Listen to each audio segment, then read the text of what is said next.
Mr. James Scarlett, we go again. Hey Gav, you okay? It's weird seeing you not in the flesh. We're like internet friends, aren't we? We're like internet friends, but now we became real friends again in a festival field, and now we're back to internet.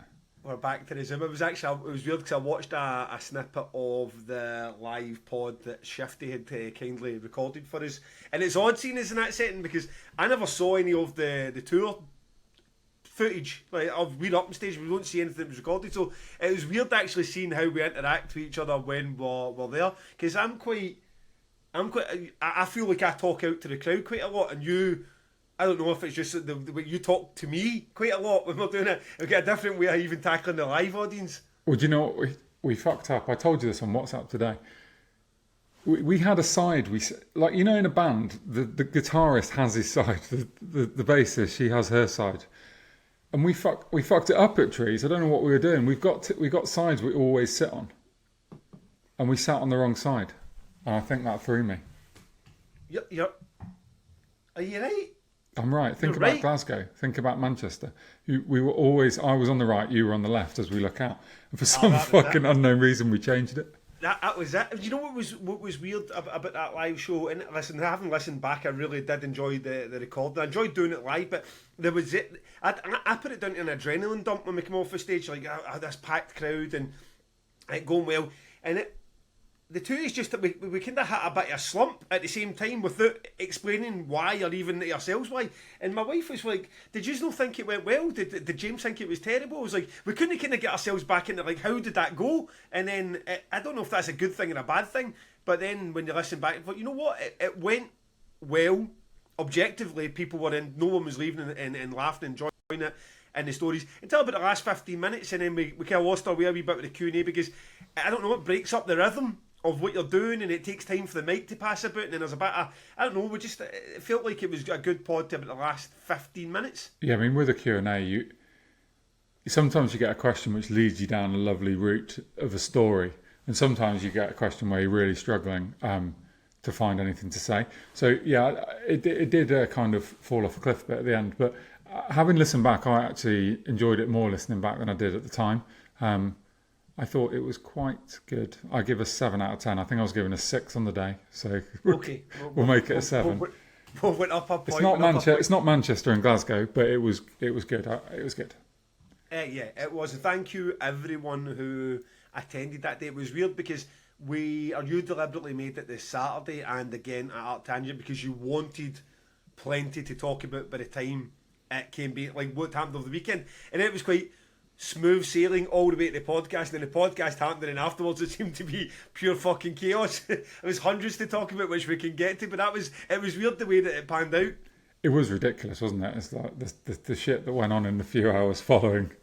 I've got 3 little stories to tell of what happened after the podcast and before the podcast. Fucking nothing. Tumbleweed.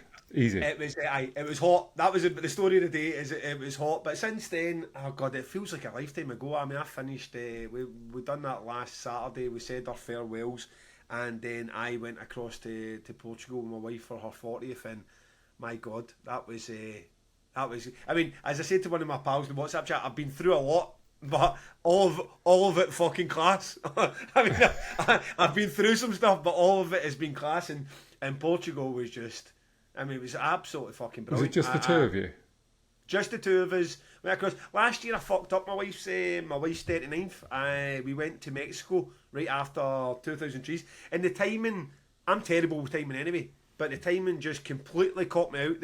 What I thought I had available to me to go and sort presents and cards and all the rest just turned into a slapdash panic to get to Trees right up the road and onto a flight, and then by the time we were there, what I thought I could make happen in Mexico, I couldn't, and it was just a bit of a letdown. My wife's a fucking hero and she does a lot for all her birthdays, and I just felt like dog shit basically. So this year I was like, I am not letting the 40th slide that way. So went to Portugal, booked this hotel. It's 3HB or something. I'd recommend. Nicest hotel I've ever been in my entire life. Beautiful hotel, beautiful service, beautiful people, beautiful food. It was one of those ones where you go in and you see the receptionist and you say, hi, I'm checking in, and then she stays with you until you're in the room, and she's showing you like the remote controls for the aqua bath and the air conditioner. Like, should you not be checking somebody else in? Is there no one else coming into this hotel? Why are you here? Why are you here in this room with us?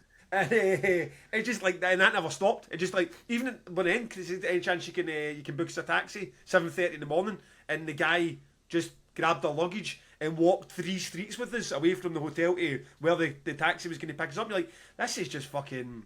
I've never seen service like it in my entire life. So, if anyone fancies treating their loved one to a wee breakaway, I would definitely recommend a 3HB hotel in Faro. And if you go there, I have got one quick restaurant recommendation, because we were in the hotel first couple of nights and we were speaking to one of the staff as well, recommends a restaurant.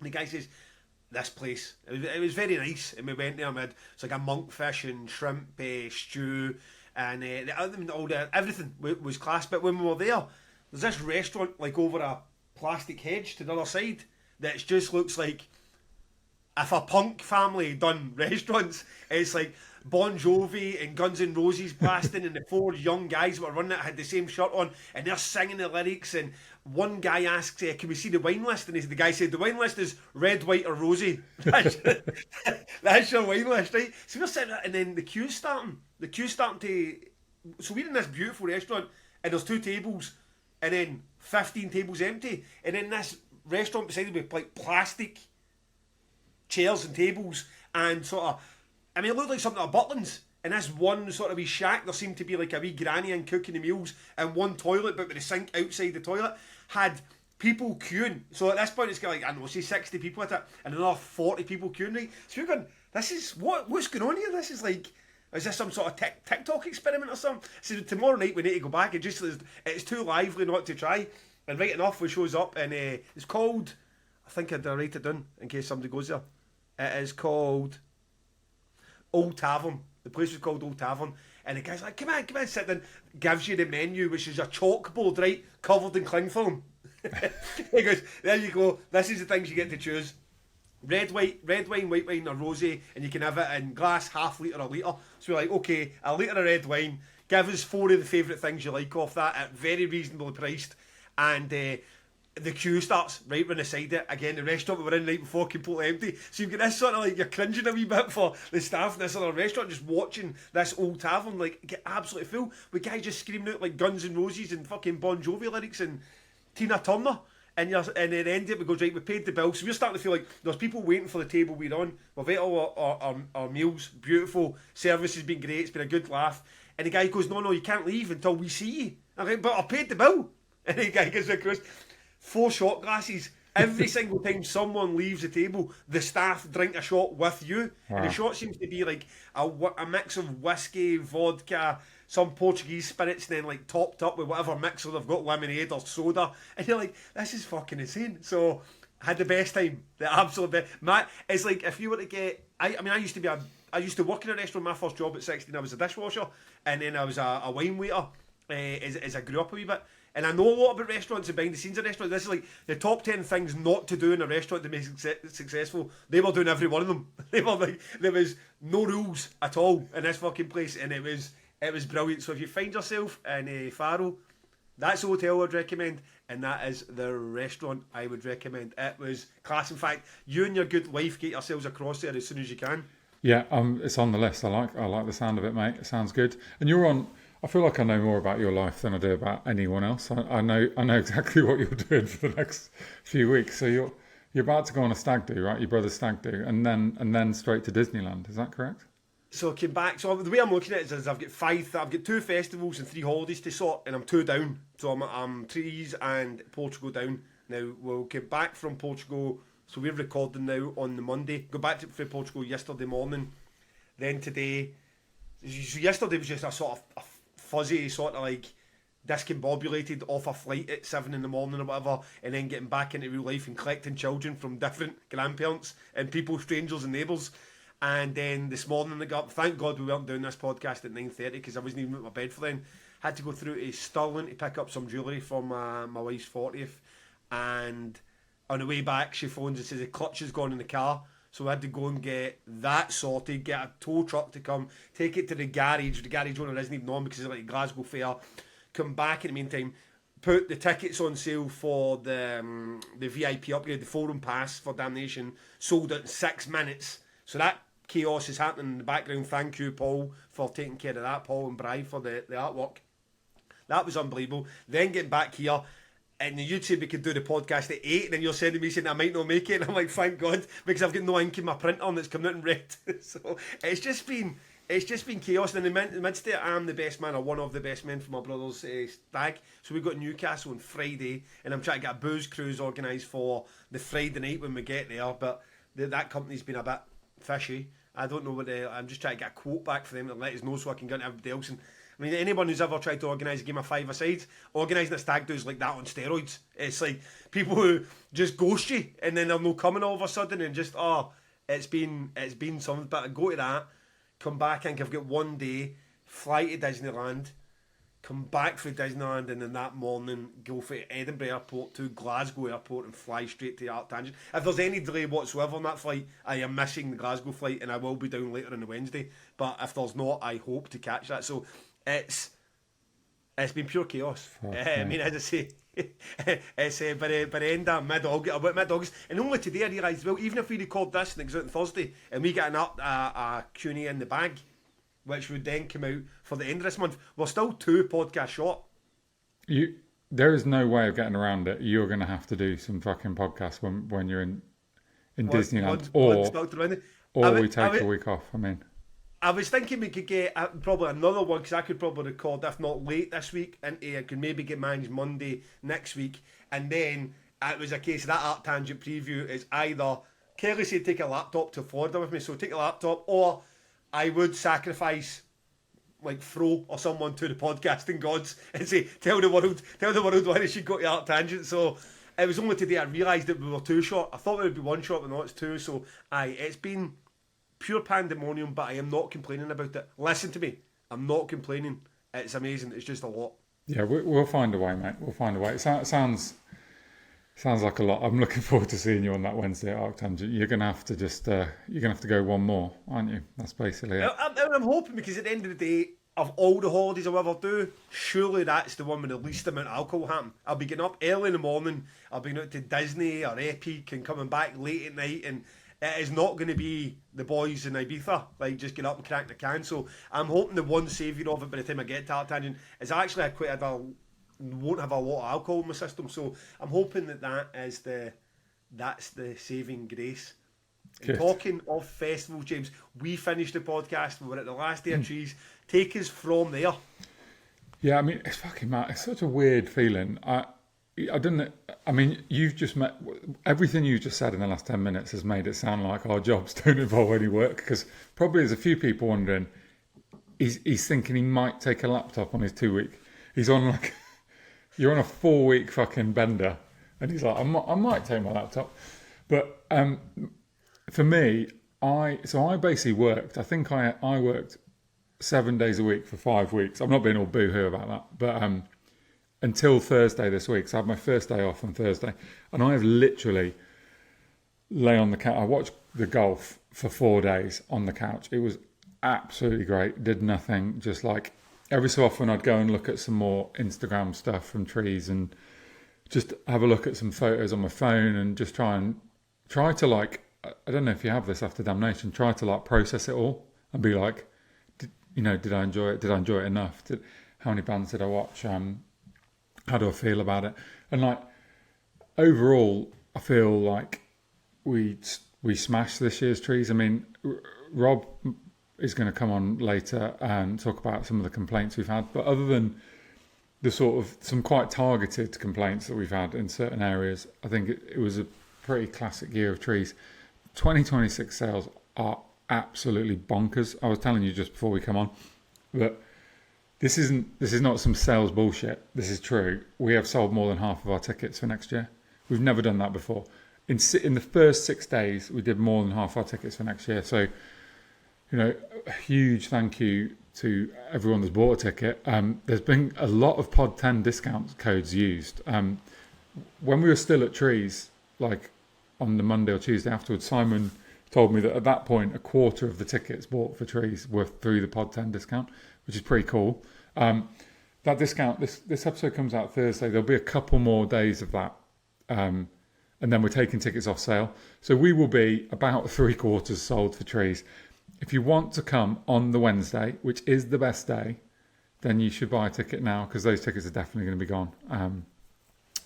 And a mad band contacted me today asking to headline the Wednesday. So that's exciting. Congrats on that front to all of you. Well done. It was a fucking fantastic, and I've got people that were there and experienced it for the first time. People like Graham Johnson, who you were very kind with him and his son and taking him to see the Future Left at side stage, and that guy Joe. I mean, they're looking at like 2,000 Trees for next year's like in their calendar with or without their families. It's like they're coming like that.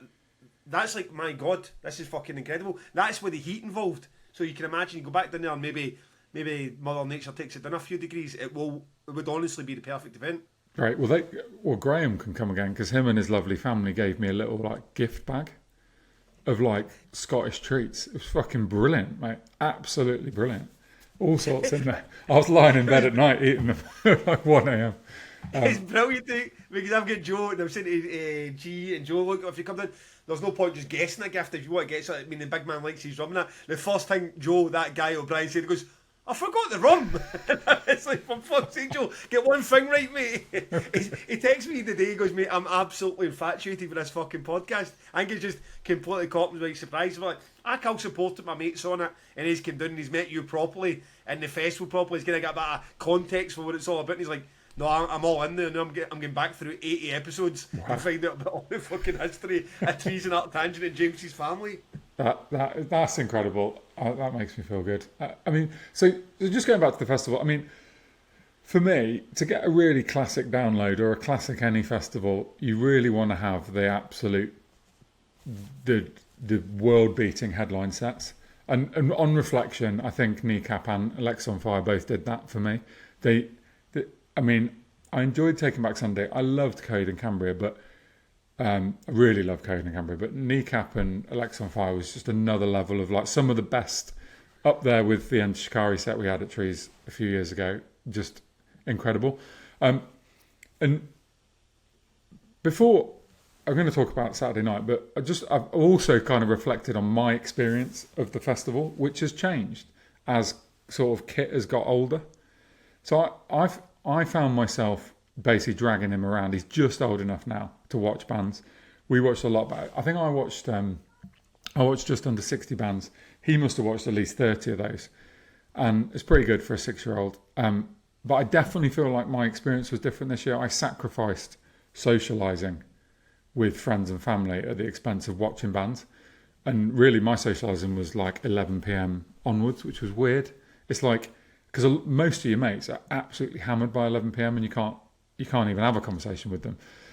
But I was quite weirdly antisocial in a way. I just wanted to watch the music, and 60 feels like a really disappointing number in a way, because there's like 120 that I could have watched. I mean, 60, James, honestly, I sacrificed so much and none of it for socialising or band watching. It was to lie face down on the ground and try to feel some cold moisture against my face. It was so much. It was like, I really want to see that. I really want to see. I just cannot. I went to, and I'll admit it, right, I'm a pasty white Scotsman in the heat. There's nothing that gets me wound up or railed up quicker than being in a car with a jacket on and it starts to, like, I will lose my temper within 10 seconds if I feel like it's muggy and I can't get a catch of breath. I tried Paris, I tried Unpeople. I really wanted to see, it was a big special. It was so many, but anytime I walked anywhere near that main stage when the sun was still out, I was like, this is unbearable. I can't even concentrate on the fucking music. It's just, so there was a lot for me that when I came back, I was like, I really wish I'd caught another 12 bands at least that I never get a chance to do. So, mate, 60's fucking incredible. Thanks. I mean, I called it a couple of days out from the festival and we saw the weather forecast. I knew what was coming. We've had it once before, at least once before at Trees. You know that heat is going to kill some sets. And particularly in the tents, I think, although you're in the shade, they are really hot. So there's a couple of times I was watching bands in the Axiom and I or the cave early in the day. They were busy at night because it's always busy at night. But I was watching them in the day, and I felt a bit sorry for the band because it's just too hot. People just fucking dying, aren't they? They're dying. They're just overheated. And we talked about all the first aid stuff on the live pod, and it was just mad. Like people just dropping with heat stroke. But yeah, so it was, as you said, it's funny that nothing happened, and then we did a live podcast that we waited all the way till midday Saturday. Fuck all happened. We wanted some disasters, and then all of the things happened after the podcast. So Saturday afternoon, I went on a bit of a band watching spree, and I watched Future the Left. I just wanted to mention Future the Left because I thought they were utterly fantastic. Jack, the drummer, who I know quite well, he was giving it the absolute beans. And after their set, I walked out the back of the tent and he was there, and we were chatting, and he was like, "Fuck me, I thought I was going to pass out there." And he was shaking, and what I should have done then is think, he's shaking, this probably isn't that great. Why don't I offer him some help? But I was just like, "Mate, you were great, you're fucking brilliant, well done for getting through it." And I saw his bandmates later on, and he was in first aid on a drip. Because it's about 40 degrees in that on that stage, and he is fucking hammering the shit out of his kit, and you're just not supposed to exercise in that heat. And he'd properly gone man down. So sending big love to Jack. He's all right now. Letlive is a mad situation that happened because I basically went to see Letlive, and knowing that they'd be mad, I watched the first half of it. And I decided to leave because I'm always thinking, what am I missing elsewhere? What am I missing elsewhere? And I left Letlive. And about an hour later, I thought to myself, my radio's quiet. And I looked down at my radio, and I was on the wrong channel. And I was like, fucking hell, I'm on the wrong channel. I flicked it back to my channel. I went down to watch... I went down to the main stage, and the main stage manager's eyes are like... Antonio's eyes are like popping out of his head. And he's like, Did you see Letlive? And I'm like, "Oh, I saw the start." And he's like, "No, but did you see what happened?" I'm like, "No." And basically, I told our health and safety guy, because Rob Safety's on holiday, so it was Joe Safety, who we've never had before. So it was quite a weird having a new health and safety guy with a red hat on. And I told him, the number one rule for me is if you're going to showstop a band, you don't do it without talking to me first. I want to approve it. But there is me merrily sat on the wrong fucking radio channel, and no one can get hold of me. So, in the words of Joe Safety, that's the most dangerous thing he's ever seen at a festival. Jason, the lead singer from Letlive, climbed into the roof of the stage. Did you see it? You didn't see it live, did you? You did. Yeah. So if I can just get a wee intersection, because I was there at the time. So I'm sitting there with my family at the right hand side in front of the sort of paella stand in the Westons bar, and I'm looking. And the guy starts climbing, and I was like, "Oh, he's climbing up the side." And I went, "Oh, I think this guy's got a bit of reputation for being," but he just keeps going and keeps going. You're like, "Right, okay, now you're in that danger zone. You fall, there's some serious harm," and then climbs onto the rig, the lighting rig. So now he's on the lighting rig, and that's swinging backwards and forwards. And it's a bit like these lighting rigs are designed to carry a human on there's not going to snap, but it's still not right. I mean, he slips, you don't know, and maybe he's teetotal, maybe he's fucking drunk, maybe he's stoned. He's on top of it, it's shaking about, there's people underneath it. It's like, this is from a fan point of view, a spectacle, and oh my god, long live rock and roll, and this is what we used to see with like Pearl Jam and Nirvana, and we see less of it now. But on the other hand, like the other promoter of your podcast, be like, oh my god, this is like everybody's worst fucking nightmare. And so it happens. So from you can tell us what happens from back behind the scenes, but in front of it, there isn't a show stop. But what happens is the music stops, which in effect for a fan is a show stop, because there is nothing. You can see that the band are still probably getting your monitors and they're playing along to their music, but everyone in the crowd's about like, there is no more action from the crowd. The crowd are just like, we can't hear what you're doing. And he's giving it the fucking beans above he's shaking a bit the top of it, giving it the whole, don't give a fuck, I am in the moment. And the whole crowd, we can't hear him. So we're just watching a spectacle of bands almost playing silent disco. And I'm like, James's phone will be blowing up right now, and I am not adding my name to that. I'm not being one of those guys. Like, have you seen what Letlive done? So that's how it came about from an audience point of view. Yeah, and so they did show stop them, but they and this is a learning curve, to be fair, because they managed to get the PA off, but didn't manage to get the fucking band's monitors off. So the band didn't. I don't think the band even knew it wasn't coming out of the PA, because when you've got in-ear monitors, you just fucking, it's loud and you can hear yourself playing. So they just merrily carried on. I mean, what I was told is that he was climbing like round bits of steel basically, and he was absolutely covered head to toe in sweat, right? Because he's very active on stage, and it was very hot.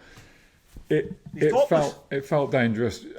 More than one person said to me it's the most dangerous thing they've ever seen at a festival. I mean, I'm actually gutted I missed it. I think it would have been really stressful had I been there.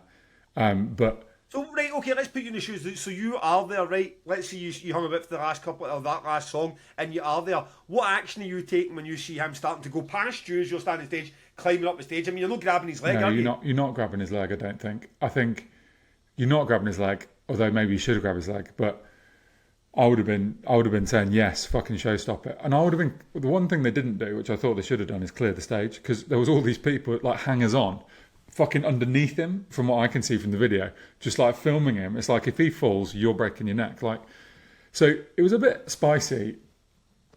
I think they did a pretty good job, considering they couldn't get hold of me. Because of course that was the whole fucking Astroworld thing, wasn't it? It's like one or two people are allowed to approve. So it's never like, if you can't get hold of me, you can't do anything. If you can't get hold of me, fucking make the decision. And they did the right thing. So then the Joe Safety say, who took the final decision? The show stopped, the music stops now. Joe Safety. Yeah, I think so. And because him and event controller basically one and the same thing, really. So there's two radio controllers in event control, and they did the right thing. And then, I mean, we'll come on because there's still fucking more of the night to go. So I kind of then just like left that in my head, and then the next day I've got the agent. Can I just for the intricacy of how a show stop works, because I've never been involved in one. So even if Joe Safety says, who's got the button, because it'll be their sound engineer that's there behind the desk, who's got the button to go click, that's off? Doesn't make any difference if the sound engineer even protests it. It's the front. Well, it was the front of house that they turned off. There are show stop cards, but frankly, if you fucking go to the front of the house and say stop the show, this is dangerous, they stop it. So you don't really need your card out which says show stop on it. But yeah, so they turned the front of house PA off basically. So yeah, that was authorised by Joe, I think. And yeah, I feel like there's a debrief coming here where we will tighten up that process. And it probably should have been, if you can't get a hold of me, you go to Brendan or whatever. There should be a second person. The only reason to be honest, I spend most of my time saying to the health and safety team, leave me the fuck alone. I do not want you to contact me. You're in charge. Make the decision. I just don't want people to be trigger happy on show stops. I don't want them to stop bands having fun. I don't want them to stop Greg from Dillinger. The mad thing is, we knew what Greg from Dillinger was going to do. He did it. It was pretty controlled and safe. This Letlive thing, there was a whole... So what happened the next day is, I'm getting phone calls from the agent. I am a broken mess. I went to bed at 5:30 in the morning on Saturday night. The agent's ringing me and I'm ignoring him. I'm thinking this is definitely about Letlive. So I go and find Joe Safety and I'm like, right, can you tell me what happened in Letlive? Because the agent's ringing me, presumably to give me a bollocking for cutting him off. And Joe told me the story, told me how it all went, told me it was the most dangerous thing he'd ever seen. I rang the agent and the agent was like, basically apologised to me. And I was like, we agree.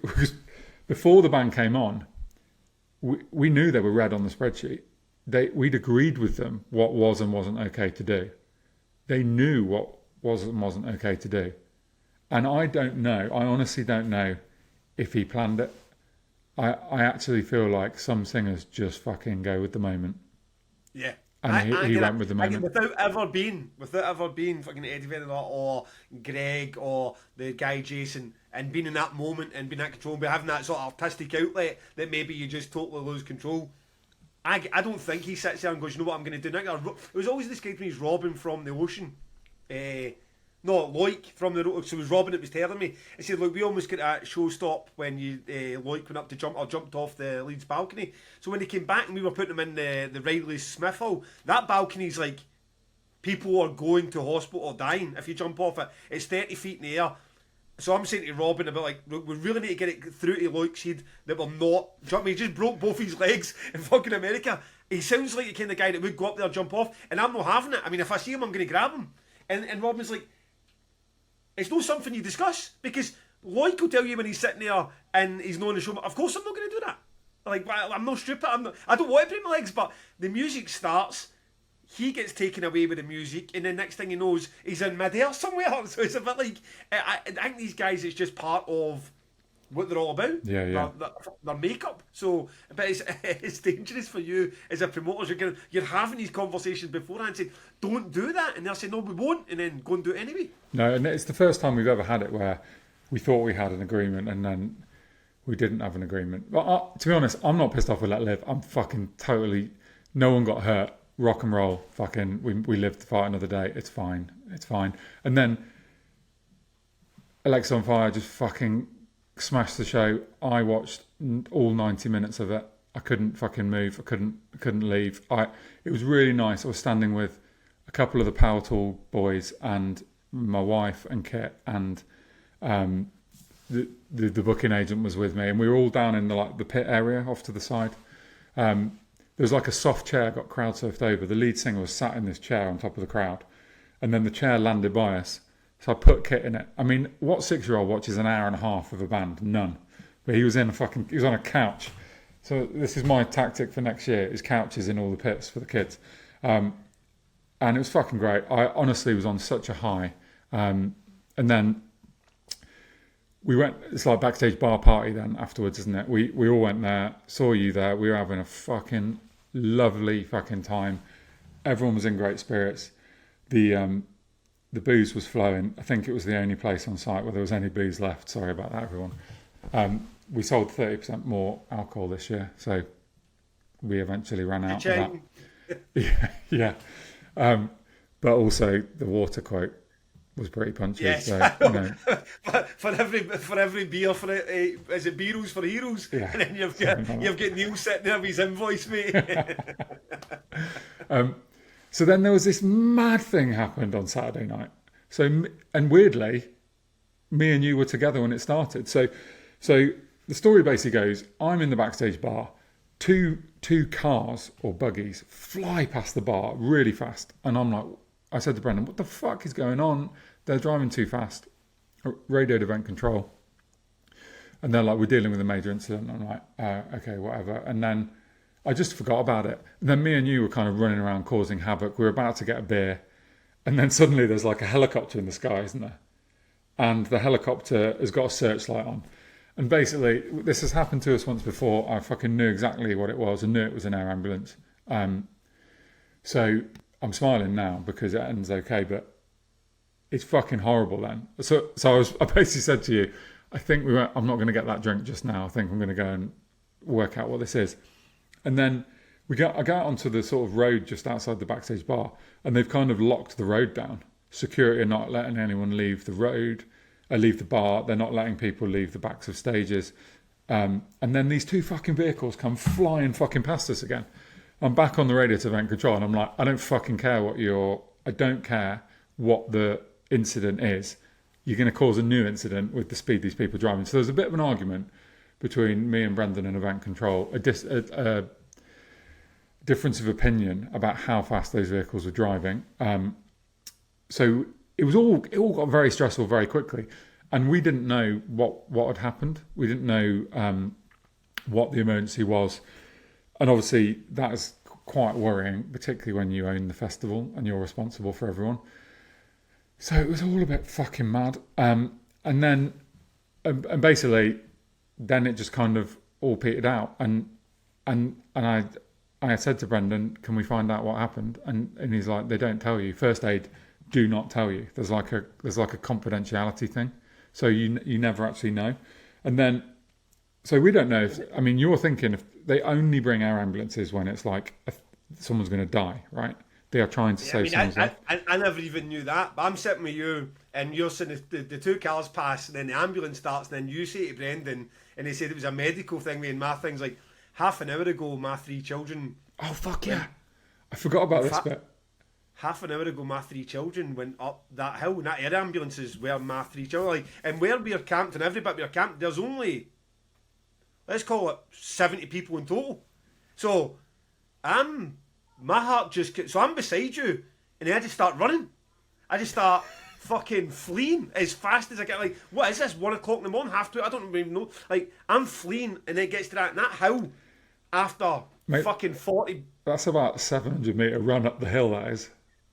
And I'm fucking burnt. I tell you, at 20 years of journalism, I interviewed more parents than I would like to fucking remember, who lost kids to cancer, who lost kids in car accidents, who lost kids in tragedy, and every single parent's first quote starts with, "I didn't think it would happen to my kid." And I am running up that fucking hill like, am I going to be one of these parents? I didn't think, why is there an air ambulance above my caravan?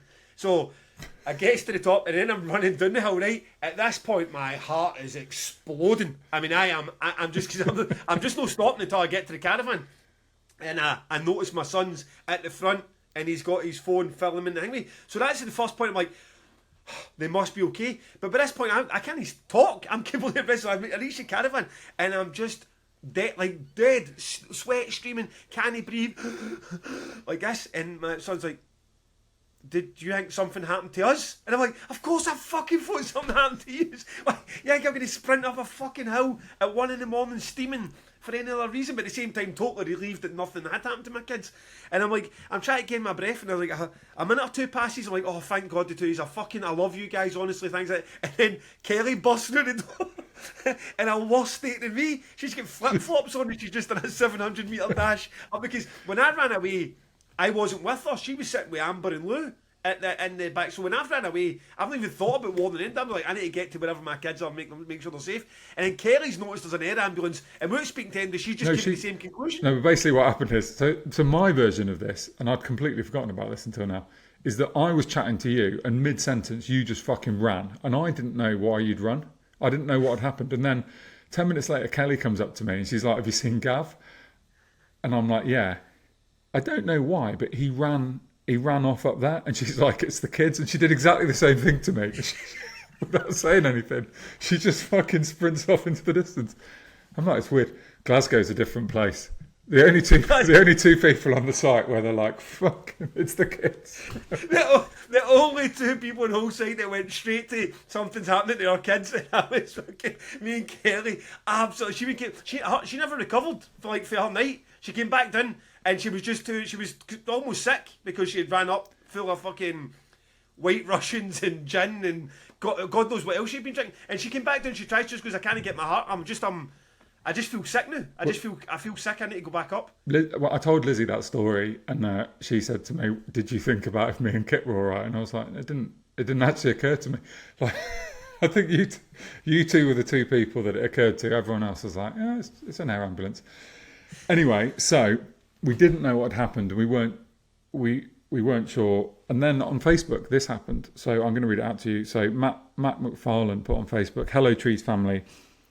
I'm wondering if anyone can help me out here and identify some truly amazing individuals in the medical centre at 2000 Trees on Saturday at around 10 p.m. Saturday evening. My very close friend Jake, who's joined me at every Trees since 23 and absolutely adores the festival, suffered a heart rate of 230 beats per minute and suffered a minor heart attack on site at the festival. He made his way to the medical tent and was proceeded to be treated by some outstanding medical staff on duty who were able to lower his heart rate quickly, rushing him to hospital, playing a crucial role in potentially saving his life. He's now been diagnosed with a heart condition, and thanks to the quick action and amazing treatment he received at 2000 Trees, he's able to walk out of hospital on Sunday in good spirits and has made a glorious return to camp to collect his stuff. So, I mean, I think they saved his life, and it's a mad thing for me as an event organiser, because you often moan about spending money on the amount we spend on first aid here is insane. The amount of ambulances we have to pay for to live on site so that they can get people. All the planning that you have to do to have somewhere to land a helicopter. There's 2 places we can land helicopters at Trees, and it all seems like far off, not necessary stuff. And you spend all this money on welfare and first aid and security and all this stuff, and then there was 10 or 15 people involved in saving that person's life, and it's fucking mad. mental. Worth every penny times 10. I mean, it's just like, I mean, I get, because I look at the same bill. I mean, obviously a fraction is, but you've got still a few £1,000 just to have enough medics on site at damnation. You're a bit like, did them even go through the first aid tent and the whole festival? And you're a bit like, I know, but you were just having them there and then knowing that they did help anyone in any sort of critical instant. You're like, aye, fucking bring more medics. Know what I mean, bring more ambulances. If that's a cost we need to swallow between us all, then fair enough. But aye, that was it was a fucking dramatic end to the festival. I tell you that much. Yeah. Jeez, oh. It didn't. I mean, unlike Kelly, it didn't affect our nights. We dug back in once the drama was over. We dug back in, and I do appreciate you coming and checking with me when you went to bed if I thought it was an appropriate time or not. It was, because you got to that, it was at 4:30 and you're like, oh, there's a 5 a.m. club and you're doing it, and like, I've thought to myself, oh, the difference between 4:30 and 5 is a lot more than half an hour, because a 5 becomes at 6 and now it's daylight, and then you went to your bed and you're just like, I need to get up in 2 hours time and I've got a 9-hour drive back to Glasgow. So 4:30, I met the big guy Ryan, who Lou's pal, at his tent the following morning when we're getting everything packed up. He went to bed at 5, I went to bed at 4:30. The half-hour difference between us was spectacular, because he was a fucking disaster. So I was like, 4:30 is definitely the car. But I just got to that point, see, when you've got to the whole, I've got nothing, now I feel like I'm just bumping my gums. I don't have anything to say. I'm just like, blah, blah, blah, blah, blah, blah. You're like, well, you're just like, will we go again? I'm like, no more going. I just don't want it to end. I mean, by the end, they'd run out of alcohol to such an extent that someone handed me a White Russian made with tequila, and I was like, nah, I think it's time to wander back up the hill now. But it was great. It was a really good ending, and I'm really happy. It's quite daunting now to move on to ATG. Today is Monday, and I have done a full day of office work, and I'm like back in the game. Been sorting fencing, trackway, pit barrier, stages, and all sorts today, and we're fucking going to go again. How is the long-term weather thing looking for Art Tangent? Do you even care? Do you just like, I'm organising this out, so you don't even like... I don't even bother me? I don't believe it, really. I think the long-term forecast, the last time I saw it, was really good. But the weather can change in anywhere, and it can certainly fucking change at Fernhill. So I go in with like I'm going to enjoy it, whatever, at Fernhill. I kind of expect it to be sunny at Trees, but at ATG it could be anything, so we'll see. It could be absolutely... Well, to just wrap up the Trees experience, and Kelly asked me, she goes, this was so good, I don't even want you to advertise this to the listeners. The Forest School at Trees is 1 million times better than what you would expect it to be. It's genuinely excellent. It's like, we got a couple of windpipes and that in the distance. No, it's... The staff there are fantastic. The guy Smurf, my guy Andy. I mean, right from the start, the guy Andy helped bring our camper van in, and Smurf and Andy helped put water in our camper van to fill it back up. Then I only realised afterwards I took Smurf's ramps. I fucking asked you about that. You told me you didn't take them. Because this is what. So after all the help he gave me, I stole his ramps, right, thinking that they were the guys whose caravan that I fucking destroyed, right. I took them back to him, but I left one big yellow heavy duty one because I thought that was Smurfs. Turns out the yellow ones are the guy's caravan who owns it, and I gave him Smurfs. So he doesn't want Smurfs. So he's like, no, I need to buy him new ramps, and I obviously owe Smurf new ramps. And I'm just like, this whole thing's been a disaster start to finish. The guy's looking at it and he goes, mate, there's some scratches in the back. Did you hit anything? I'm like, for fuck's sake. That fucking hell. It was something. We gave it back. I mean, we mopped it clean. I mean, we cleaned that thing within like it came out of a car showroom. We felt so guilty. We cleaned it to like it came out of a car showroom. You could eat your dinner off the floor when we gave it back. I still done it with a sense of guilt that, mate, honest to God, do not give us nice things. We deserve a done-in old Fiat Panda, and even at that, fucking probably not. So, aye, big shout out to Smurf, Andy, the Forest School. When you've got kids, that Forest School saved my weekend. See, with the heat that was involved there, if Charlotte was like, so let's say this was Art Tangent and there's no Forest School, that heat there with Charlotte, we would have been stranded in that camper van with the air conditioning switched on. She went there for hours. I always say you should not teach kids from Glasgow how to start fires, but they were teaching her how to start fires. That she was doing the musical things, and we're doing fucking like artwork with leaves and nature. I spent hours in there, and then woke up the next day and wanted to go back. Absolutely incredible. Shout out to Smurf, shout out to Andy, lovely guys, helped us out for the minute we got there, and that forest school is a touch of class. Good, that's nice. That's good. They'll really like that. I've still never been because I'm watching bands. Well, hopefully we'll be back next year, and I'm all for it being popular, but as my wife feels not too popular, Charlotte still needs her space. Yeah, absolutely. So I feel that we've gone for 45 minutes. It's almost like we don't want Rob to come on the podcast. Should we skip to the Rob bit? Do you want to skip to the Rob bit? So let's skip right to the Rob bit. And we're back. Minus a Scarlett. James and Rob get into such a furious fight. We just had to cut them out. I was the victor, as you can see. In all seriousness, Rob is on holiday and his connection made anything that we've ever put together look fucking heroic. It was a disgrace, basically. We couldn't hear him. We couldn't see him. It was just a blocky shadow in the distance with, a 30-second delay. We tried. Fair play to Rob for trying to carve out that wee bit of his holiday talk to us, but it wasn't working. So let's not fuck around. The next episode, we will have Rob on when he's back in his office or his home with a proper connection, and we will do the full episode, right? Earlier on today, you put up a post saying Rob was going to come on and some questions.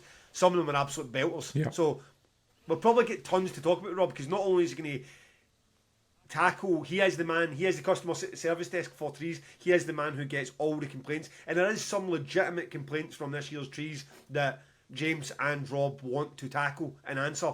And on top of that, there's plenty of fun shit to talk about between James and Rob and their relationship and how they get into trees. So let's do that one properly rather than try to be ham-fisted and do it. We've done 45 minutes more than we thought we were going to do with trees anyway. So we've plucked out some questions. We've got a wee bit more to read about the rest of it. Let's just wrap this episode up that, and the next one we'll have the trauma of being James's brother or something. we'll go with that. Sound like a plan, James? Sounds lovely, mate. We'll save it. So first things first, the tour. Fuck yeah. Maybe the worst put together and announced tour in the history of tours. Us two sitting in a fucking 40-degree field getting baked, and people randomly come up saying, "How did I get a ticket for the Brighton show?" And we're like, "How did the Brighton show? Was that announced?" Good. So tell the people what's happening, James. So tell them now we're here. We know what's going on. So look, we are, as people know, on Saturday, December the 13th, we have a big Christmas show in Manchester. We have a fucking late night party afterwards. We are going to give it the full beans. And because we like having a lovely time chatting on stage, we're going to, on the way there, we're going to start in Brighton on the 11th, Thursday the 11th of December, and we're going to go to Cardiff on Friday the 12th of December. And we're going to give the full Two Promoters One Pod experience to the people of Cardiff and Brighton as well as Manchester. Yes. And the Manchester sales are fucking incredible. I mean, there's like 82 tickets left. Fuck yeah. 82 tickets left. And now the Brighton one's small anyway, so there's like 60 tickets left currently for Brighton because it's a small show. Cardiff's slightly bigger, similar size to what we've done on the first row. I think there's about 100 tickets left for that. So thank you so much to the people of Brighton and Cardiff for already supporting those shows. If you want to go to those dates, please grab those tickets. They're all on C tickets. We'll put the link up anyway. But all the dates are on C tickets if you want to go there. The Manchester show has 82 tickets left. That's going to be a big one because you're going to have 400 people packed into that room, and that's going to be a nervy effort. But hopefully, with the two ones under our feet again, it's going to be great. I'm looking forward to all three of them. Yeah, doing that show at Trees gave me the buzz back a bit, and then you get the confidence. We'll have that tangent show, and then we will come out with a whole new set and whatever we're going to do for the three shows at Christmas. Come along if you can make the Manchester show and you want to go big. That's the place to go. If you're from Brighton and Cardiff, you just want to come and see the pod. come along and have a night with us. It's going to be class. Yeah, it's going to be great. I am. So we're releasing a little tour documentary this week, aren't we? And from the March tour, and I was watching it. I've watched it over and over again, and the view from the back of the Manchester venue gave me a real buzz, because obviously I've never seen what it looks like from back there because we were on the stage. It was fucking busy. Even that size venue was busy, wasn't it? And now it's going to be like double in Manchester. So that's pretty exciting. So this week, can we just pick a day? Should we just say Friday? Is that a good day? Friday, you're away. We need our social media man on it. I'll fucking do it on Friday. We're going to release the Two Promoters One Pod tour documentary. It's like 5 minutes of us dicking around with a GoPro camera. It was fun. We had a great time, and I think you can tell that from the little documentary. So the documentary's been done by my friend Sean. So he runs a video production company, SHF. So basically, he does freelance videography, drone operator, video editor, covering the UK and basically wherever you want him to go. So he's done it for us for free. We said we'd give him a little shout out. When you see it, you'll see that he's pretty damn good at what he does. So all the footage filmed in Manchester was him. A lot of the other footage was us, and he's kind of cobbled it together. Even though we managed to lose a fuckload of footage. But look, Sean is super experienced. He gave me a little paragraph he wants me to tell you about. He's experienced in creating a broad range of videos, including advertising, event videos, music videos, and documentaries. He's always happy to discuss individual requirements to ensure you get the best result you're after. So look, if you would like a video done for your festival or band or gig or whatever it is you're doing, then SHF is the place to do it. And it's shfilm.co.uk. He's a fucking legend, this guy. And I've managed to do the whole section without mentioning his nickname, which he told me I shouldn't say. Fuck him, it's Shifty. Mate, this is your fucking podcast. We'll decide what you say.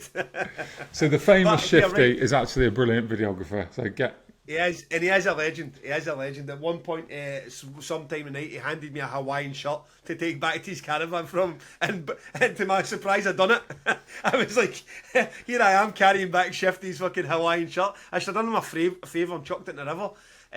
But he is a legend, and if you do need any video requirements, he is your man. Thank you for doing that for us, Shifty. It was a pleasure. Sorry we fucked up so badly and we lost so much of the footage. We will try better in December. Yeah, and please watch it, everyone. Like, it's taken a lot of time and effort, so yeah, I think you'll enjoy it. If you came to the tour, you'll enjoy it.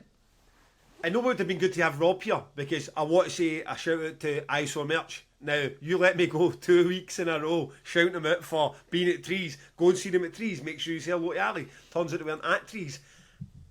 I assume that they are going to be at Art Tangent. That is, they're going to be there's be a pitch there. This is the chance for you to get along and meet the guys from ISO Merch that we've been harping on about. Tell them all about the shit that you've bought that's been discounted, be it vinyl, be it fucking the merch, you name it, they have got it. At the minute, I had a quick check on their site. They've got the pre-order for the Newcastle album. They've got Blue Oyster Club and the best of Manowar. There must be someone out there who listens to fucking Manowar. So you can go and get those vinyls. Make sure you go pay them a visit at Art Tangent. There's still time to get merch ordered and have it in time for Art Tangent. So if you go to their site, isomerch.com, pod 10 is the code to use. 10% off your merch and have it in time for when we hit Fernhill Farm. So there is a bit of a disconnect with us in whether I correct your pronunciations or not. And I feel like when I do, you get pissed off at me, and if I don't, someone will put it on Facebook, and then you'll say to me, "Why the fuck didn't you tell me about it?" So is there a new band called Blue Oyster Club? Or is it Blue Oyster Cult? Well, I'll probably go with this latter. But but listen, do that. Like, see this nonsense. See you allowing me to say there was a trees organiser called Gareth when the name's Brendan. That wasn't good. That wasn't good. If that was corrected at the first term, I could have saved myself a hell of a lot of embarrassment. So, even if I shout at you, I mean, I'm going to slag you off one way or the other, so it might as well be for something. True that. So, did you see Ali at Trees? Because he sent me a very nice email today. He was there. He was there, but I mean, I think in the 40-degree heat, the two of us were hiding in various corners of shade and missed each other. But yeah, it sounds like he had a rare old time. Yeah. So I don't know what the deal is for you guys in Isor, but I hope whatever it is, it works and you continue to be in partnership, because they're a great company to be involved with. Yeah, absolutely. And I've promised him we'll grab a beer at Arctangent, so that'll be good. Yes. So we have, in the absence of Rob, we have quickly cobbled together some stuff from the group. There was a Chris Hughes asked, when we see the festival lineups now, I don't mind the first one when you put these fantasy lineups together. It's a bit of fun. Maybe the first 2-3 you can kind of get like, okay, see by the 300th one of these, doesn't matter if it's Damnation, Trees, Download, I fucking hate them. They're the scourge of the internet, they're the scourge of forums and groups. They just become buried in just wall to wall nonsense, and you become numb to them. You don't even see what's on them after a while. It just becomes wallpaper, annoying wallpaper in these groups. The Trees one's going through it at the minute. Damnation had it last year. Everybody's wish list. No one can read anything in Damnation for them because everybody just put up a wish list. I take it there's now a wee graphic thing you can go and just stick things on. His question is, how bad are they in reality? Like, how far-fetched from reality, and how much did they overshoot the budget? I saw one that the co-headliners were Deftones and Placebo. I can only imagine that overshoot the entire band budget for the festival, never mind co-headline in one night. Yeah, I mean, that's way north of £1 million for just those two bands, I should think. So, yeah, some of them are wildly unrealistic. I'm looking at one here from Adam Tibbs, and he's got Funeral for a Friend, Rise Against, and Turnstile as the three headliners. Pretty good. Undercard of bands like Glassjaw, Turnover, Billy Talent. So I like people that do them with bands that have never played Trees before. There's a bunch of bands there that have never played Trees, and a couple on there that I'm already talking to for next year. So these things don't bother me, actually. I'm in a weird place. If I didn't organise Arctangent, I would be booking Trees like mad this week, but there just isn't time, and unfortunately it's the nature of the beast that I can't quite do the job I want to do on Trees at the moment. Do you know what? I will go back and look at these. I will go back and look at these posters after Arctangent, because if I was going to improve how I do my job, it would be I had a better master list of bands that I kept updated. But I find that extremely time consuming and actually a massive distraction from the actual job of booking the bands, keeping a fucking spreadsheet. So my spreadsheets are very incomplete. So let's just pick a band at random. Billy Talent is on this list. Billy Talent may not be on my spreadsheet, but they're on the so the next person is Nikita Louise Davis. She's got Billy Talent on there, so that is a good shout.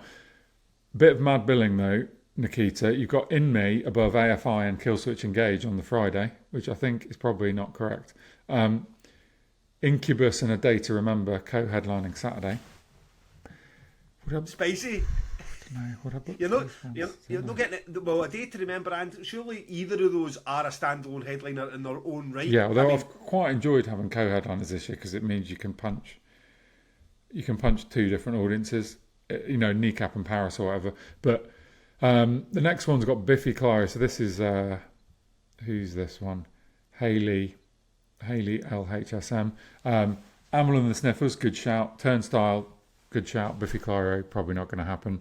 And again, there's a bunch of bands on there that have never played Trees, and some that I'd like to have back, like High Viz and Mannequin Pussy. So, yeah, I think they're good memory triggers for me. It's like, oh yeah, fucking hell, maybe I didn't have Billy Talent on my list of bands. Yeah. I mean, I'm being harsh on them just because they're so dominant on in whatever format, and you kind of lose the conversation of anything else that I quite enjoy. Yeah. That it's just buried in them. Now, fortunately for us, again, Paul doing a great job in the season, he does tally them all up. He does go through the lists, and he goes, there's been 52 requests for Obituary, there's been 74 requests for Nails, there's been 0 requests for Freedom Call. It's like, he does that, and it is helpful, and we do keep an eye, and I do read a lot, but I find it in the week after the like that snowball starts. Next thing you got, all you have is just lineups, wish lists, and lineup lists, and some of them are. I mean, you've been very kind. You've picked up a few there that are bordering on reality. I mean, Deftones and Placebo co-headlining them the first night at Trees is not a reality. I mean, Deftones just sold 13,000 tickets for the Hydro in 24 hours. Yeah. I mean, Deftones are as big as Deftones have ever been in an entire life. In fact, Deftones have just unravelled the whole nonsense in the industry about this whole the album cycle that that was worth that meant something in the 80s, 90s, maybe the 90s at a push. And you still hear people in the industry saying, "Oh, they'll be in this next album cycle." But like, that's for when there was magazines and when the press was going to matter. And now we've got social media and TikTok and the way it works. Like, Deftones haven't released a meaningful album in a decade, and they are now bigger than they have ever been at any point in their career. So are Korn, Limp Bizkit. I mean, a bunch of fucking bands, and it's nothing to do with album cycles. And now it's just a case of when you hit that fucking gold rush, and at the minute it's that new metal adjacent, the bands that are just like the most popular thing out. But is rock just having a resurgence in general? I wonder. Don't know, because I hope so. We went through all the Idols and Amyl and the Sniffers and Fontaine's DC sort of indie rock thing, and then like you said, Korn suddenly headlining Downloads, mental. Deftones.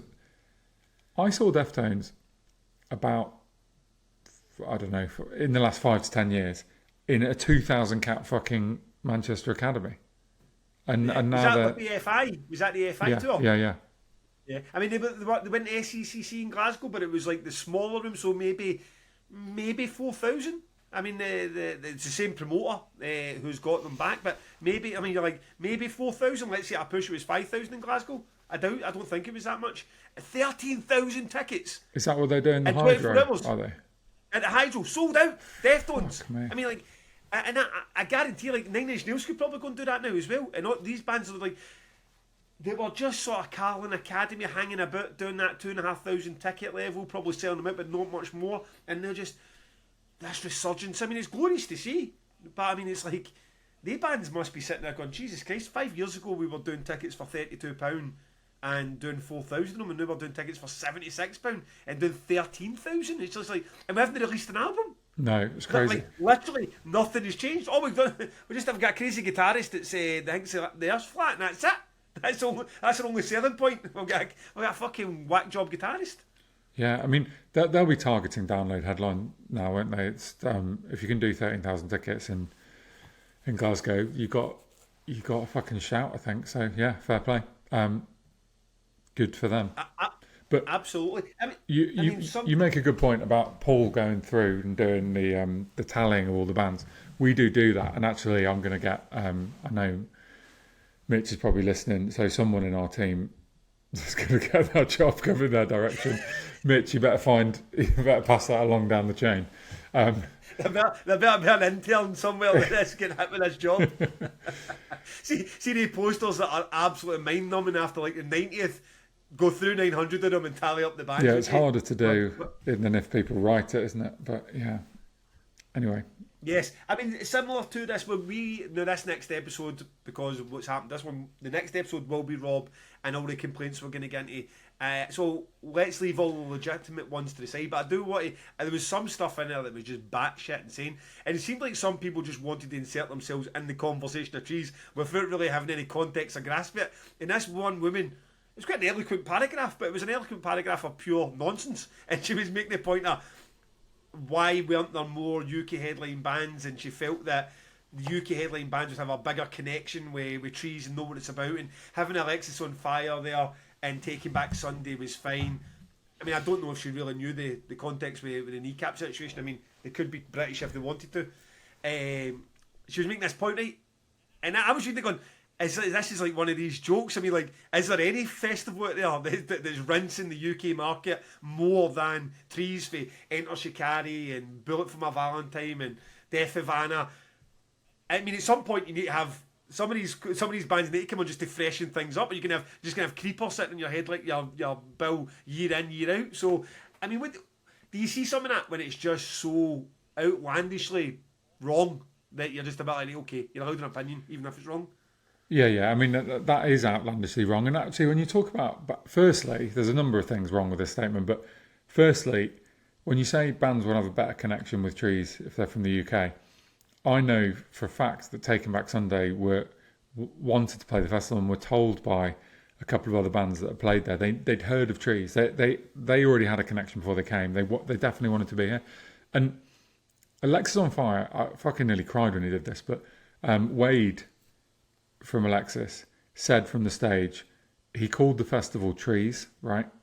And I said to my wife, he just called the festival Trees. And she's like, why isn't that its name? I'm like, no, it's not. Its name's 2000 Trees, right? So where are they from? Canada. They're Canadian, right? And I fucking hope I haven't got that wrong. And he came across the Atlantic and called the festival by its slang name. And that's something, right? I don't know if I'm over-egging this, but that means quite a lot. It means that the sort of culture of trees, of 2000 Trees, has somehow got to him, and I think that's fucking cool. So those bands were connected to the festival. They had a great time, and also we're the festival that promotes British bands more than any other festival, any other rock festival. We are championing, Creeper, fucking Unpeople, Nothing But Thieves, all these bands coming through when they're small. Sorry? Twin Atlantic. Yeah. All these bands come through and they grow up the lineup. And some years there are more headliners from Europe and America or whatever than others. But if you gave me a choice next year, I'd have fucking 4 American headliners because that is what the audience think is more exciting. I will support the British scene like I do every year. And they'll be all over the lineup. You'd also rip your arm and leg off somebody who's offering you Enter Shikari, Prodigy and Police Evil. Of course. Yeah, absolutely. I mean, for 2 out of the 3 of those, I would rip my arm and leg off, yeah. But... Who's Pish? I don't know about Placebo at Trees. I feel the same about Placebo at Trees as I do about the Manics at Trees. I would do it, but I don't think it's the right band. Fucking the Prodigy, man. I would rip your arm off in 2 seconds to get the Prodigy. That would be amazing. But there is some perceived excitement level. If you book... I mean, we've had them all. We've had Twin Atlantic, Def Havana, Yumi at 6 twice, and Neck Deep, Frank Turner, Frank Carter and the Rattlesnakes. Bunch of them. Idols. Fuck me. There's just millions and millions of British headliners. But it is more exciting to get headliners from outside the UK. It does sell more tickets. And it's a mad business we're in and we need to sell tickets.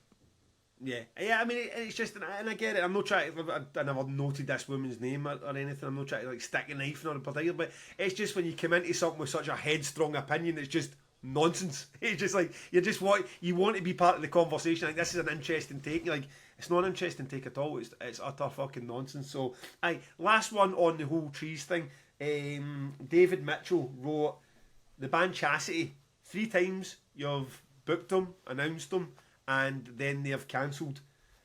When do you stop that charade, if that's what it is with that band, or has there always been legitimate reasons? I don't even know who Chasity are, so I mean, by all means, if we're sticking the boot in this band when it's all been legitimate reasons, then let's set the record straight. Well, they're relatively small up and coming bands that are coming from outside the UK, and I think the finances haven't stacked up for them. I'm pretty sure their tour this time was brought down by the whole gel getting cancelled thing, and so they lost the tour.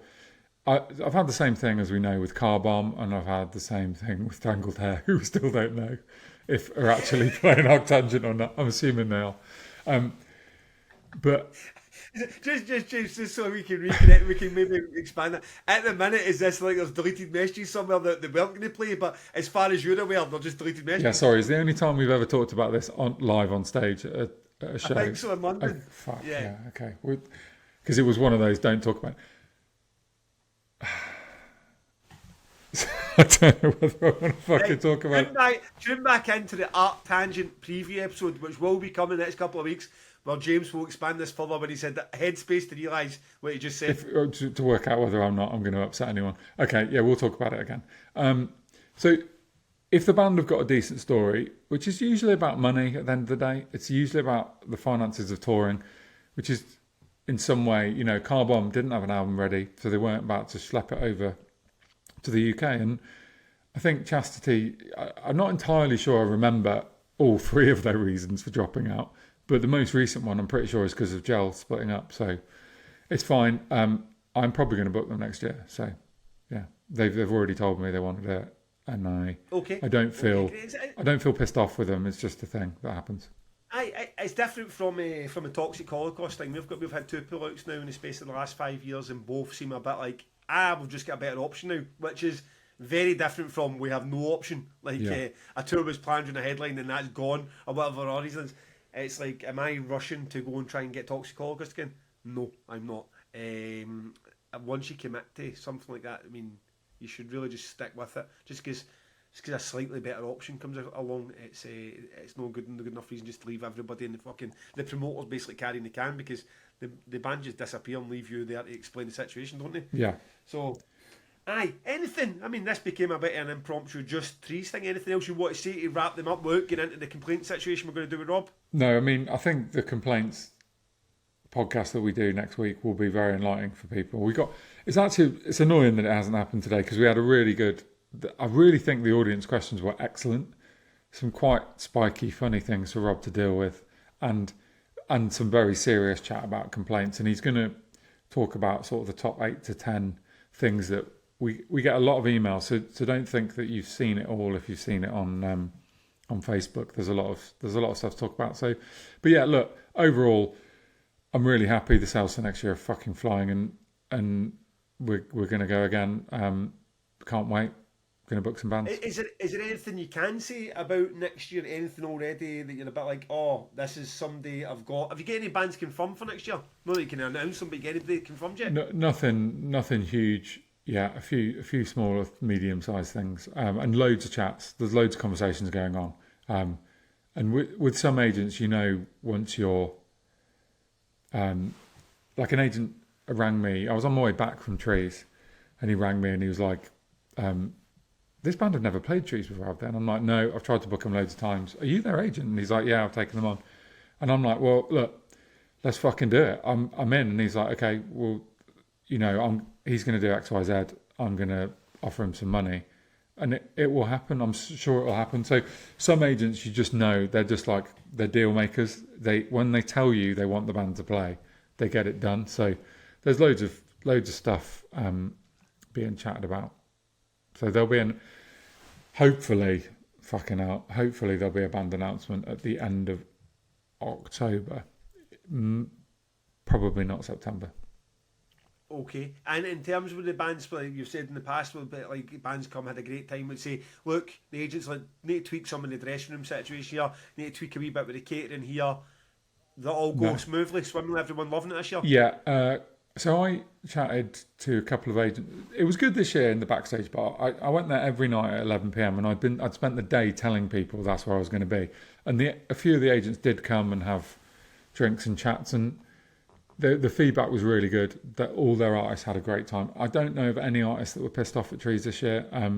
And a couple of the headliners agents said to me that they'd noticed the improvements that we'd made in catering and the improvements we've made in dressing rooms and production and stuff. So I think we're in a really good place like that.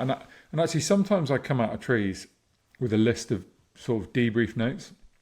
And other than the stuff that we're going to talk about next week with Rob, I don't feel like I want to change loads. I don't feel like I want to change the stages necessarily. I thought the bigger Axiom this year was really successful. The only time I saw it fucking heaving was for La Dispute. I would say La Dispute was probably the biggest crowd of the weekend in there that I saw, although I didn't see Twin Atlantic, so I suspect that was also pretty big. But yeah, no, I don't think any major changes. It's just like try and do a better lineup, make some tweaks to. I nearly went into the debrief that we're going to do next week. I'm not going to talk about that. We'll talk about it next week.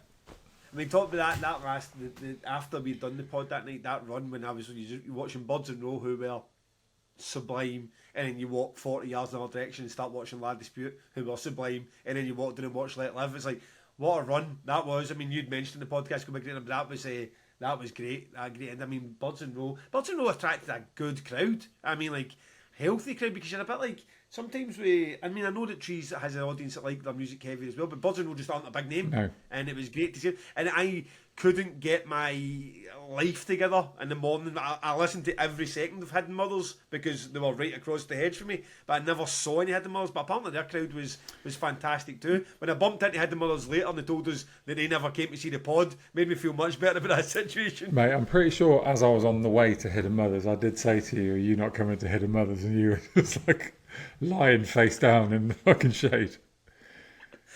Somebody help! How can it be this hot so early? So great to see. Hidden Mothers then will now be at Damnation as well, so get a chance to see them in their natural habitat. So absolutely fucking brilliant. Anything else before we wrap up the Trees? No, You want to have a bit of Patreon? No. All let's talk about some hot sauce and then.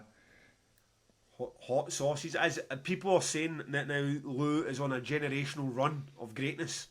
Available on his store as some of the best ones he's got. He's got V-Rev, Lemon Piri Piri, Cussie's Metal Hands, Anal Vomit Free if you're not right in the head, and his 2000 degrees sauces, all available. And not only that, restock some of the greatest ones he's ever done. His jalapeno hot honey ones. He's got a smoked one, he's got a extra hot one, and then just the hot honey. So the Winnie the Lou's are incredible. All three of them have been restocked, and he has them alongside some of his greatest hits efforts. He's short of 2 promoters, 1 pod, and a Damnation sauce, and he would literally have the best sauces he's ever done, all available in one go. So this is the time before your V-Revs and Lemon Piri Piris and Cussie's Metal Hands are gone again. Get yourself to his site, louisbrews.co.uk, pod 15. Lovely. It was brilliant seeing Lou and Amber the full weekend. They are folk who like to party. Winnie the Lou's amazing. Oh, for fuck's sake, I can hear you. Wait, his biggest fan. Winnie the Lou is amazing. I love the way you just slammed the door in his face. I know, it's like fuck's he came in the middle and he's like, no, I'm coming to talk. He's got a picture of him just holding Lou, like he's met his favourite football player. He's like, Winnie the Lou, this is you, Lou. Mate, I want a reel of you holding that door and pushing it back. You will not. He's like, no, I'm on this podcast, mate. Winnie the Lou. So unbelievable. I think Lou was a bit pissed off with you because so as we were getting ready for the podcast, like 5 minutes to go, he came to say hello, and you were like, "Have you got some hot sauces?" And he's like, "You're fucking kidding me, aren't you?" And so he ran to merch, brought you some hot sauces, and at the end of the show, without mentioning Lou's Brews once in the set, you just chucked six bottles of hot sauce. No, let's not get carried away. It was 3. It was 3. Don't say 6. Like, it was 3 the bottles. fucker didn't even give me a shout out. He gets me after because you never even mentioned Lou's, but this is, but I know, but you're in every single picture and all the footage and that, like you've just for the 3 bottles. Come on, you're a bigger picture kind of guy than that. And he's like, aye, I know, but you made me go and get the bottles before you started, and he just threw them away without mentioning it. But although, to be fair, when you're up there with the best will in the world, even with your notes, so Rob's saying to us before as well, he goes, make sure you remember the engagement. Make sure you remember the engagement. Great story, remember the engagement. So we'll keep that up our sleeve for Rob next week as well, because there was a lovely story about an engagement that you never mentioned. You were going to come off stage with even mentioning the fucking tickets for your own festival next year. I don't even know the engagement story, so I look forward to hearing about it next week. He literally said to me, I've told James about it, but just in case he forgets. No, I don't remember. So that's that. Other thing to catch up on is the Patreon. Now it was Ben Chaston, right? It wasn't Benj Aston. It's just the way it came out. So it's Ben Chaston. And you said he'd make a good porn star. And I was like, there's no way the guy's name's Benj. It's Ben Chaston. So he was the first guy and George Jackson was the second guy. Both of them took pity on me and how badly Damnation and I've been rinsed, and both of them said, would James be generous enough to give us an item of the Art Tangent merch? So I think one of them asked for a footy tee and one asked for a hoodie. So yes, presumably they're coming to Arc Tangent. Yeah, I would imagine so. So Kev is going to make that happen because he will be running the merch. So they need to go and speak to Kev and give them show them their bank card with their name on, and Kev will make it happen. Yep. Done. Okay, I will send both those emails across to Kev so he's got the details of them. Very generous of you, James, and I hope you guys enjoy your Art Tangent gifts. This week, we have at Gibson. What are you supposed to do with that? At Gibson, AT Gibson. So if you are AT Gibson, you have been plucked from the jar of joy. I don't really feel like that was enough. Like of James wasn't asking enough. Like just go and get him and go and harass Kev. You need to do something to really get James involved in the process. Mate, if it's anything to do with the live event, it always involves me saying, "Go and speak to Sarah. Go and speak to Mitch. Go and speak to Kev." To someone else. But at Gibson, have at it. Anyone else who wants to? I've noticed we've had a few. I keep forgetting about the Patreon. A few sign-ups over the last week or so. Always appreciate it. Massively support the. I appreciate your support. Patreon.com/2 promoters 1 pod if you want to get yourself firstly to support the pod, which is really why you're doing it. The Jug of Joy, I mean, fuck knows how much George Jackson or Ben Chaston have ever put in, but they've just got their money's back on the hoodie and the footy top as well. So aye, it's a nice little you pat our backs, we pat your backs. Absolutely. And that's that. On the record, James, what have you got for us? Good. I am going to choose the song I Am the Vomit by Battlesnake. Everyone that saw them at Trees said they were amazing. I missed it. They're in the forest. It is tongue-in-cheek, over the top, full of the best bits of metal in terms of riffs and fucking big choruses. If you're looking for fun, which is not Godspeed You Black Emperor, let's face it, then get involved with Battlesnake instead. I just ran out. I can't remember what I was doing when Battlesnake were on at Trees. I'm kicking myself for missing it. This is a fucking tune. Although having said that, I was listening to That's Not Metal today, who did a lovely review of Trees, but he did not like Battlesnake. But everyone else I've spoken to said it was great. So yeah, did you see them? No, but I think I heard. I think it was like one of the ones I might have been at. Were they playing late? Yeah, you might have been at the camper van and heard it from because it's behind. Yeah, I did. And then people were saying, "Oh, who's that?" And it's that Battlesnake. So I mean, I'm not to be. I mean, I'm sure they're good fun. That, but who gives a shit? They're playing at the same time as Godspeed You Black Emperor, and I don't care what you say. That's the most amount of fun you could possibly have watching Godspeed You Black Emperor. So we will be there with the rest of folk with ears while you are checking out Battlesnake. I will definitely be watching a bit of both, which I know is probably not what you do with Godspeed, but that is what I'll be doing. Yeah, you try it. Okay, I will be watching all of Godspeed and having my heart and soul stroked by the best post-rock kicking about, except for We Lost the Sea. So, anyway, a few weeks ago, even months ago, there was a band called To Be Gentle. It kind of came across my radar. And at the time, I'd only heard one track, and I never really went full of it. I just thought, this is cracking, and I shouted them out on the pod. When I was in Portugal, their album dropped, I Am a Spiritual Being Having a Human Experience. It's fucking brilliant. It's absolutely brilliant. It's the best bits of post-hardcore, screamo. They've got death metal vocals. They've got hardcore breakdowns. It's just the most interesting parts of a lot of different genres in a melting pot. Sounds familiar when you listen to it, but with a freshness to it. It's just brilliant. It's exciting, and I am all over it. I think that by next year, fuck knows where they are. But I've taken they're American. They need to be at Art Tangent and or Damnation. It's like, it's all the good bits of all those genres. Very interesting. The opening track, Cornelius Is My Love and Light, is a great example of all of the above. That sort of post-hardcore screamo into the death metal vocals into a bit of hardcore breakdown at the end. And it catches you. There's no way if you're a fan of, I mean, we'll take Gillian Carter as a lazy example, but that kind of fast music, maybe not right up your street, but definitely very cleverly done. In the middle of it, or the last track, before they get a couple of bonus tracks, they've got a track that's an hour and 10 minutes long, and you think, oh, that's a bit gimmicky. You know what I mean? After a full bunch of tracks of 3, 4, 5 minutes, an hour and 10 minutes long. But when you actually play it, it is a full track. It's not like you do a bit and then it's just this sort of ambient music till the very end. It's like a full track they play for a bit, and then there's a bit of post-rock and ambient, and then they play for a bit, and there's... So I got through like 43 minutes and they're like, this is genuinely a full fucking track they do for an hour and 10 minutes.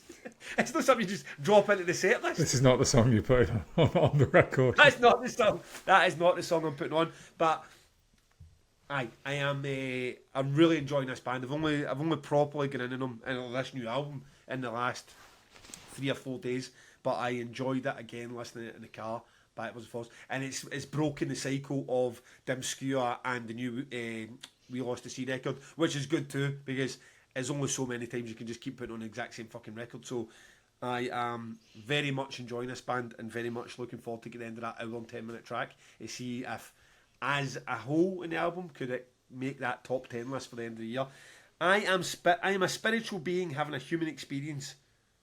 Cornelius is my love and light is the name of the track. To Be Gentle is the name of the band.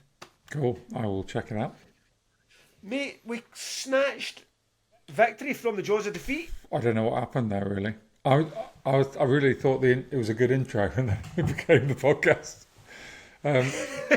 What's that film in Dusk to Dawn? And it starts and it was like it's got and they just lose the budget of the director and it just goes off on its own wee path about fucking zombie. That this episode was a bit like that because we got to the 45-minute mark and then like, I suppose we better Frankenstein the second half of this fucking pod so there's something to go out on Thursday. So we've done it. There's your We managed, episode mate. title. Lovely. So we will chat again on this pod goes out on Thursday. We will chat again on Thursday when we've got Rob back. Next week's pod will be the complaints and dealing with the complaints. And then we'll get a Q&A lined up at some point by the time I'm in Florida. And then into the Art Tangent preview, which may well be an iPhone stuck to a window in Disneyland. If that's what it needs to be, that's what it needs to be. We are coming. Fuck yeah. Talk soon, big man.